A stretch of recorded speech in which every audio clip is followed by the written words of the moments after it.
famílias sejam restauradas e abençoadas para a exaltação e para a glorificação do nome do Senhor. Pai, usa teu servo nas tuas mãos como instrumento de poder e grande autoridade na tua palavra, na oração, nos dons do teu Espírito Santo, ó Pai. Recebe o nosso clamor, recebe a nossa adoração a ti, no nome de Jesus, no nome do Senhor Jesus. Amém? Glória a Deus. Sente-se aí. Aleluia, sente-se. Agora dê uma salva de palmas bem forte, adorando e glorificando o nome do Senhor Jesus. Aleluia. Mais uma vez nós se louvar com a oportunidade de estar ministrando a palavra de Deus para todos nós, e Cristo Jesus, é claro, nos abençoando como sempre. Amém? Quantos louvam o Senhor pela vida do nosso irmão Fábio? Levante a mão e glorifique Jesus aí. Amém.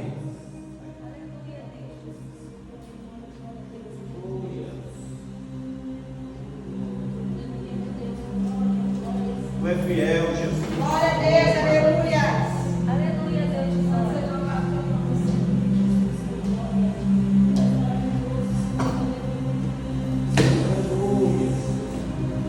Eu saúdo a igreja na paz do Senhor. Amém. Uma boa tarde a todos. Eu quero continuar a campanha da Arca da Aliança aqui. Aleluia. O Senhor colocou uma palavra no meu coração. Eu recebi o convite do pastor Elvis. Estou aqui para cumprir a vontade de Deus. Aleluia. E aí a gente consegue ver nessa campanha, irmãos, que conforme o pastor acabou de ler, o versículo-chave de toda essa campanha é o 14 do capítulo 13, né? Ele fala: assim ficou a arca de Deus com a família de Obed-edom 3 meses em sua casa, e o Senhor abençoou a casa de Obed-edom e tudo quanto tinha. Aleluia. Glória a Deus. Ter ficado na casa de Obed-edom, né, não era a finalidade buscada pelo rei Davi. A arca ia fazer um trajeto, ia de Quirat Jearim até a cidade do rei. E o rei Davi, ele acaba cometendo um equívoco, né? Assim, inicialmente eles foram atrás da arca porque eles precisavam de uma resposta do Senhor. A arca estava afastada da vida deles havia 20 anos. Está aqui em 1 Samuel 7. Então vieram os homens de Quirat Jearim e levaram a arca do Senhor e a trouxeram à casa de Abinadab, no outeiro, e consagraram Eleazar, seu filho, para que guardasse a arca do Senhor. Aleluia. E sucedeu que desde aquele dia a arca ficou em Quirat Jearim. Tantos dias se passaram que chegaram a 20 anos, e lamentava toda a casa de Israel após o Senhor. Amém, irmãos? Aqui a gente vê que no capítulo 7 a arca foi levada até a casa de Abinadab, ou seja, nem lá ela não estava. Os filisteus haviam vencido o povo de Deus numa batalha. Só que aí os filisteus, quando estavam ali quiseram humilhar o povo de Deus e capturaram a arca da aliança para si. Eles queriam levar a arca da aliança. A esposa do pastor Lúcia, a irmã Lúcia até falou ontem que a arca da aliança ficou no templo de Dagon, né?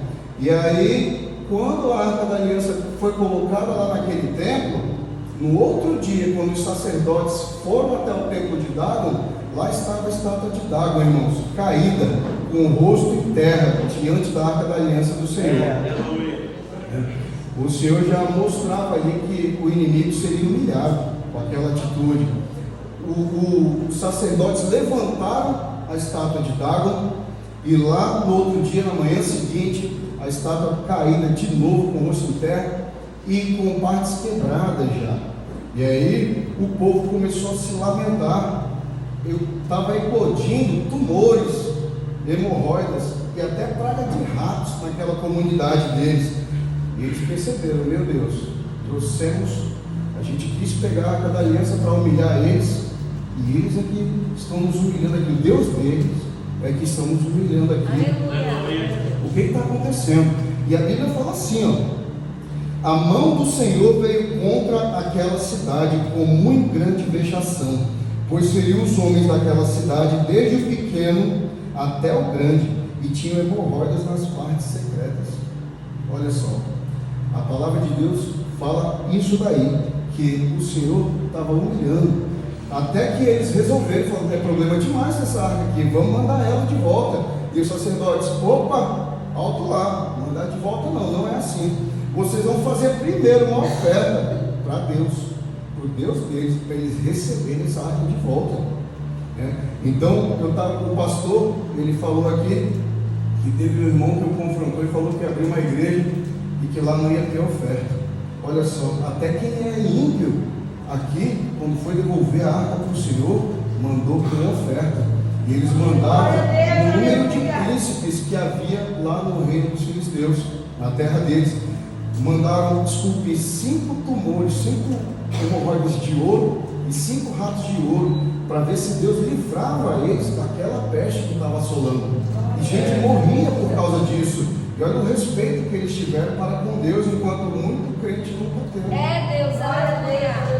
E aí no verso 2, a gente lê, do capítulo 7, e lamentava toda a casa de Israel após o Senhor, porque a arca passou 20 anos lá em Abinadab.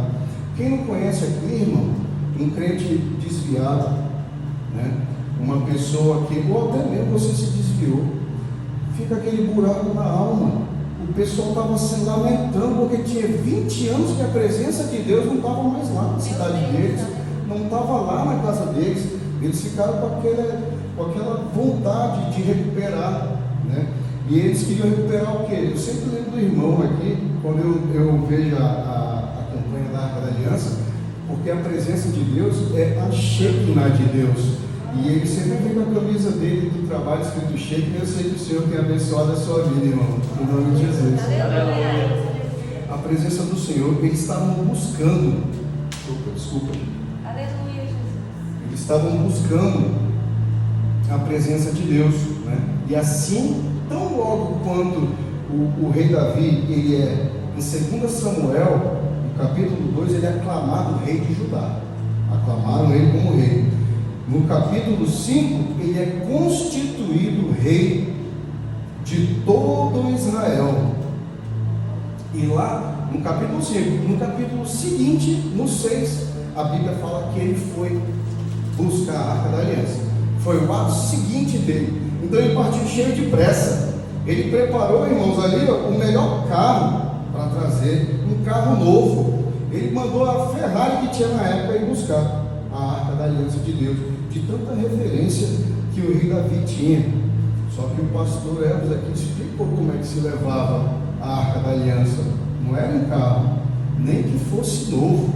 Ele explicou aqui que a Arca da Aliança era como esse caixote e tinham as varas que atravessavam ela, e ela deveria ser carregada por sacerdotes. Aleluia! Ela não era para ser carregada em carro nenhum, Mas o rei até então, ou por desconhecimento, ou pela pressa mesmo, acabou falhando.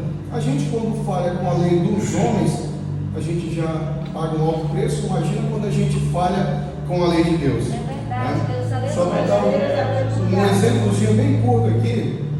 Um dos homens mais acunhados que eu conheço, mais acelerados, é o marido dessa senhora aqui, é o meu pai. Ele tem um negócio de fazer tudo muito rápido, qualquer negócio, qualquer coisa. E aí tinha uma moto que ele não queria mais, ele já vendeu para uma pessoa em outra cidade, em Guajaramirim, na terra do pastor ali. E aí isso já tem mais de 6, 7 anos. Aí agora tinha uma restrição no nome, ele vendeu a moto e ele transferiu. Aí agora o meu irmão acabou de chegar lá em Guajaramirim, a moto não vale 1.000, mas as multas e tudo que tinha lá do ex-dono está dando mais de 6 mil reais. Então assim, se a gente agir com pressa, na lei dos homens a gente sofre penalidade, imagina na lei de Deus, Quem sofreu toda a carga ali, desse ato acelerado, foi um jovem chamado Uzá. Os bois tropeçaram, ele tocou na Arca da Aliança de Deus e Deus fulminou Uzá. O rei Davi já logo deu o nome daquele lugar de Pérez Uzá. Pérez significa destruição. Aqui Uzá foi destruído. Então, O que o rei aprendeu ali? Nós não podemos agradar a Deus à nossa própria maneira. Aleluia. É sempre a maneira Tu dele. és fiel, Jesus, aleluia. Nós que somos homens, eu tenho duas filhas. A Sara, graças a Deus, tirou 10 numa provinha que ela fez agora na escola. Eu fiquei super feliz, a mãe dela também. Mas se a gente descobrisse que ela teria tirado 10, copiando de uma outra coleguinha, a nota não ia importar. Ela trapaceou, ela errou. Ela quis me agradar, mas não da minha maneira. Não foi o jeito que eu ensinei ela. E Deus vê a gente assim. Olha lá o exemplo de Caim, gente. Ele tentou agradar a Deus da sua própria maneira, fez a sua oferta. Deus não recebeu do irmão dele. Aleluia. E o que ele fez? Quando Deus veio falar com ele, ele falou: agora eu sou o tutor do meu irmão? Fala com ele, senhor. Né? Ele já tinha cometido um pecado terrível contra o irmão, já tinha matado o irmão, o primeiro assassino da história. Né? E o rei Davi fez o quê? Opa, deixa a arca aqui na casa desse senhor aqui do Obed-Edom. Eu vou perguntar de Deus onde é que eu errei, eu vou me reunir com meus sacerdotes e vou ver como é que eu vou fazer essa arca. Ele teve humildade, irmãos. Ele já pensou se Caim tivesse visto que Deus rejeitou a oferta dele? Tipo, quando Deus fosse visitar ele, Senhor, me prostro diante de ti, fiz a minha oferta melhor que eu podia, mas o Senhor não recebeu. Me ensina a fazer a oferta que te agrada. Aleluia, verdade. Vocês imaginam como é que seria a Bíblia escrita? Mas ele não teve humildade, ele se irou, deu vazão à sua ira. E o livro de Provérbios diz que o tolo dá vazão à sua ira. Aleluia. Matou o irmão. E aí aconteceu toda essa desgraça. E olha aí, depois de 3 meses, quando o rei volta, vamos lá testificar aqui no capítulo 15, versículo 15 de 1 Crônicas. E os filhos dos levitas trouxeram a arca de Deus aos ombros. Foi em carro? Não, foi aos ombros, como Moisés tinha ordenado, conforme a palavra do Senhor. Aleluia. Com as varas que tinham sobre si. Porque nós sabemos, irmãos, que o obedecer é melhor que o sacrificar. Então Deus queria obediência. E aí, quando o rei voltou para buscar a arca, foi do jeito certo, da forma que o Senhor havia ordenado. Né? Então, aconteceu essa catástrofe no meio do caminho. E aí eu me permito aqui a fazer uma conjectura teológica. A gente tem que ter cuidado na conjectura teológica, mas até eu vou fazer um parênteses antes. Aqui repousa para mim a riqueza desse ministério. A gente acompanhou a pregação de segunda-feira, missionária Evelyn, vem com aquela pregação dela cheia de poder, de autoridade, né? Aquela pregação que faz o nosso corpo formigar. Olha como Deus usa ela, e a gente sente aquela glória de Deus aqui, a gente sente o nosso coração diferente, a gente sai daqui diferente. Ela fala: você vigia a sua boca, você não pode ser um aqui dentro e outro lá fora. É tudo do Espírito Santo que ela falou para você, tudo. E aí tem o pastor Elcio. Quem aqui não enxergou a cena de Esther tocando o cego, na forma que ele fala, na forma que ele conduz o culto, né? Ele consegue pegar o nosso espírito e jogar lá dentro da Bíblia, a gente enxerga a cena que aconteceu lá. E aí tem também o outro pregador, o Luciano. Ele também vem aqui, prega com autoridade, faz profecia. Olha a riqueza do nosso ministério, né? E aí a gente tem que glorificar a Deus por essa congregação aqui que a gente faz parte. Né? E eu vou me permitir aqui fazer uma pequena conjectura teológica, que não é minha, né? E a conjectura, ela é o quê? A gente tenta imaginar o que aconteceu ali, porque a Bíblia não diz, mas ela tem que estar dentro do que a Bíblia finaliza. Por exemplo, a vida de Jesus é relatada quando ele criança, depois ele já adulto. Não fala da juventude dele, mas se eu for fazer um filme sobre a vida de Jesus e eu for mostrar um pouco da juventude dele, eu tenho que mostrar um filho obediente aos pais, um filho que trabalhava com o pai, era carpinteiro, porque ele aprendeu o ofício dele. Está escrito isso na Bíblia? Não está, mas se eu for fazer um filme eu consigo fazer isso, porque a gente sabe que Jesus é perfeito, que ele não errou, que ele não pecou, que ele ajudava a família, que ele ajudava o pai, que ele trabalhava com o pai, que ele era um homem amado. A gente sabe disso, que é verdade, então se eu colocar não teria problema algum. Agora, se eu colocar um Jesus que responde a mãe dele, que anda com umas companhias, você vai ver que é uma heresia. Então a conjectura teológica vocês têm que enxergar assim. Quando alguém fizer, se vai contra a finalidade da Bíblia, vocês sabem que é uma heresia, e vocês nunca serão enganados. Mas aí eu vou fazer essa aqui conjectura, porque imagino que quando Uzá morre, ali diante de todos, o rei Davi fala: meu Deus, está tudo errado, me dei conta, Senhor, me perdoa, já sei, mas eu não posso levar agora até a cidade, eu nem posso voltar. Ele deve ter olhado lá no canto, lá à frente uma chaminé, e aí ele falou: vamos deixar lá, aqui no meio da estrada a gente não pode deixar a arca do Senhor. Aleluia. Vamos deixar aí naquela casa, vamos lá. E aí o rei bate aquela porta com toda a sua comitiva. Enquanto ele vai passando, vê aquela propriedade caindo os pedaços, as colheitas secas, os animais magros querendo morrer, né? Tudo seco, tudo feio. Quando ele bate naquela porta, aquela mulher magrinha, raquítica, dos olhos fundos, leva um susto quando vê o rei, né? Meu Deus, o rei. E não é qualquer rei não, irmãos. Ele está falando daquele rei que era um garoto que derrotou um urso, um leão e um gigante. É aquele rei que nunca olhou para Golias chamando ele de gigante. Ele falava: quem é aquele filisteu incircunciso que está desafiando o exército do Senhor? Ele não aumentava não. Ele falou: deixa eu resolver isso aí, bora ver se eu não deito ele com uma pedrada. E o que ele fez? Derrubou, porque ele olhava para o alto, ele olhava para Deus, ele não olhava para o problema na frente dele. Então, era aquele rei que estava diante dela. Mas se fosse lá na minha casa, a minha mulher já ia correr para dentro da cozinha e fazer um café a sapão de queijo. Ela faz isso para as pessoas que chegam lá. Ela ia fazer isso no automático, né? Mas ela, a esposa de Obed-Edom, só deve ter dado um grito para o marido correr até ela, né?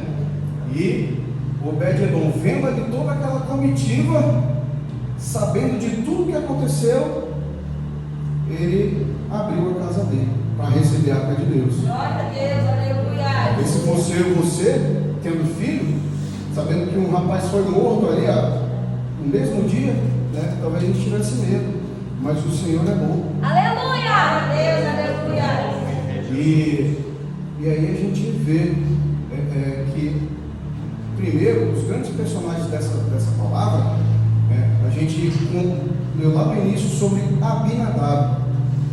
A princípio, eu tinha uma visão diferente sobre Abinadab. Abinadab significava para mim o crente velho, o crente que perdeu o fervor, o crente que passou ali na presença de Deus tanto tempo e não cresceu com aquilo. É aquele irmão que a gente às vezes vai levar uma palavra: sei que você está falando, já sei tudo. Uma vez eu conversei com uma moça, ela estava sofrendo por causa de amor, eu fui ler um versículo: olha, eu já sou evangélica há mais de tantos anos, você não precisa ler para mim não, eu já sei tudo que você vai falar. Ele rejeitou assim, estava sofrendo daquele jeito, ela sofrendo. Então, continua aí, né? Do jeito que você está bem. Eu lia desse jeito a Abinadab. Aí a nossa palavra é viva. O Senhor manda pregadores, faz a gente ler de novo, com outra visão. E aí mandou o pastor Elcio terça-feira aqui dizer: Abinadab morava no outeiro. Outeiro é colina, no monte. Ele era um homem próspero. A presença de Deus ficou lá com ele 20 anos. E ele continuou próspero, ele continuou um homem forte, um homem de princípio. Continuou. Né? E às vezes para muita gente o difícil é continuar. Eu falei: olha só, eu fui examinar a escritura de novo. E não é verdade mesmo isso? Mas a gente aprende com um crente velho também, né, irmão? A gente aprende também, mas vê que Abinadab é esse homem. E aí vamos estudar o outro personagem, Obed-Edom. O pastor falou também que Obed significa o quê? Escravo. Edom, descendente dos Edomitas, a descendência de Esaú, ruivo, vermelho, né? Escravo de sangue, como o pastor disse aqui para nós, né? Mas aí, o fardo do nome, ter o nome de escravo, já demonstra que ele devia ser uma pessoa rejeitada, humilhada, ficava ali, né, vivendo à beira da estrada, nem na cidade ele não morava. E aí o rei viu ali ele com aquela esposa vazia, os animais estéreis, enfermos, a colheita dele seca, a casinha dele ali à beira da estrada, uma tapeira, uma casa caindo aos pedaços. E aí a presença de Deus entra ali naquela casa, porque alguma coisa aquele homem tinha no coração. Se ele vivia tudo isso, ele com certeza buscava Deus de verdade, porque Deus colocou a arca lá e ele abriu o seu coração para receber. Por que Obed-Edom foi abençoado de forma tão majestosa? E não foi só ele, né? Fala aqui, ó, ficou a arca de Deus com a família de Obed-Edom 3 meses em sua casa, e o Senhor abençoou a casa de Obed-Edom e tudo quanto tinha. A bênção se estendeu para toda a família, se estendeu para os filhos, se estendeu para os parentes, se estendeu para toda a família dele ali, né? E por que Obed-Edom foi abençoado? Primeiro, irmãos, a gente consegue ver que ele abriu a sua casa. Quando o pastor encerra o culto aqui à noite, ele fala: você quer se reconciliar com Jesus? Você quer aceitar Jesus? O pastor está falando assim: ei, abre aí esse peito e recebe a arca viva no teu coração. Ele está falando isso. Então, se você abriu a sua casa, ponto 2, ele correu riscos pelo que ele estava fazendo. Os nossos apóstolos, quando receberam Jesus, eles não correram riscos. Os nossos mestres aqui não correm riscos, intercedendo por todos nós, não são perseguidos. Eles correm riscos, estão também que nem Obed-Edom, né? E aí, o terceiro ponto, ele pagou o preço. Eu acho que Obed-Edom, quando via a arca ali na sala da casa dele, ele devia acordar cedo para ir lá adorar a Deus. Ele devia chegar no trabalho ali do campo dele, seco e adorando a Deus. Vocês que estão aqui sacrificando o almoço de vocês, pagando o preço, estão adorando, estão louvando, vocês estão no caminho certo, eles devem permanecer em nome de Jesus. E o quarto ponto aqui que a gente consegue extrair da vida de Obed-Edom: ele era submisso a Deus e ao rei. Ele era submisso porque o obedecer é o mais importante. Amém? Então, meus irmãos, é isso que a gente consegue extrair da vida de Obed-Edom. Como que a gente deve fazer? É seguir na obediência da palavra de Deus e não se desviar desse caminho nem para a direita nem para a esquerda. É seguir em todo esse caminho. E aí, quando a Shekinah de Deus está lá na casa de Obed-Edom, o rei vai voltar 3 meses depois. Rapaz, o rei fazendo o caminho dele de volta, já sei como é que eu tenho que buscar a arca. Vem cá, levitas, vamos ali carregar a arca no ombro, vamos fazer tudo direitinho como o Senhor está mandando, vamos lá. E aí, quando ele está voltando, isso aqui não era tudo seco?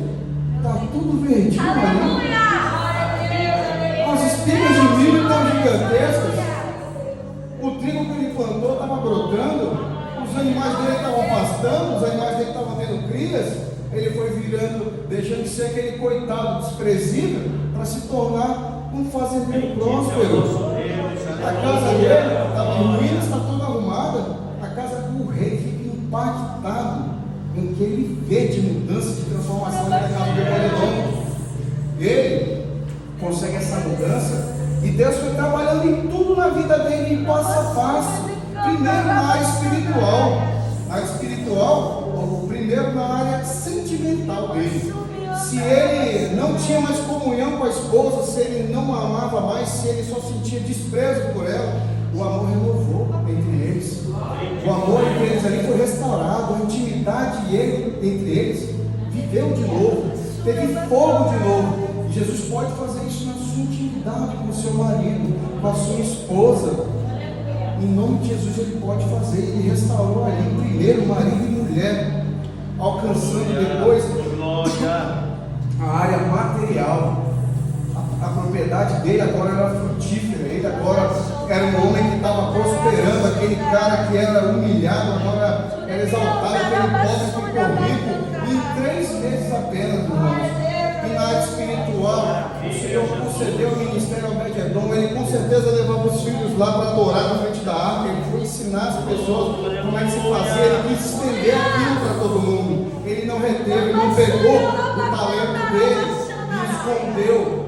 Ele pegou o talento que Deus deu na mão dele e fez multiplicar na vida do que lhes eram caros. Ele fez tudo isso, ele ensinou, e Deus trabalhou na área sentimental, na área material, na área espiritual daquele homem. Se os filhos eram brigados, eles se consertaram. Se a família era intrigada, eles se restauraram. Jesus é poderoso para fazer tudo isso. Desde que a gente permita que Ele entre no nosso coração, que a gente pague o preço, que a gente venha para a casa dele congregar, que a gente venha adorar, que a gente ofereça o nosso sacrifício, o nosso dízimo, a nossa oferta. Tudo isso é a igreja, irmãos. A gente não escolhe, porque a gente não pode agradar a Deus da nossa própria maneira. Nós falamos isso. Eu não posso escolher só ouvir a palavra, aplicar na minha vida, mas eu não dou dízimo e não dou oferta. Não é isso que está escrito. E aí você está tentando agradar a Deus da sua própria maneira, e se as coisas ruins chegam à sua vida, é bom que vocês abram os olhos, né? É bom que a gente reexamine, faça aquele conserto aqui diante da comunidade. Esse era o segredo do Obed-Edom. E quando o rei foi levar de volta a arca, eu tinha certeza que agora o coração de Obed-Edom ia junto, que ele nunca mais ia perder aquela presença. Quando tivesse aquelas festas lá na cidade do rei, ele ia pegar a família dele, ia ir para lá, ia adorar, ia sacrificar, ia fazer tudo isso que um cristão deve fazer pelo nosso Senhor e Salvador Jesus Cristo, que deu tudo por nós. Vocês recebam essa arca no seu coração, na sua casa, que Jesus Cristo esteja na vida de todos vocês, e restaure família, casamento, matrimônio, restaure tudo na família de vocês, porque Ele é um Deus poderoso que pode fazer. E Ele registrou essa palavra aqui para que a gente saiba que é tudo verdade, para a honra e glória do Senhor.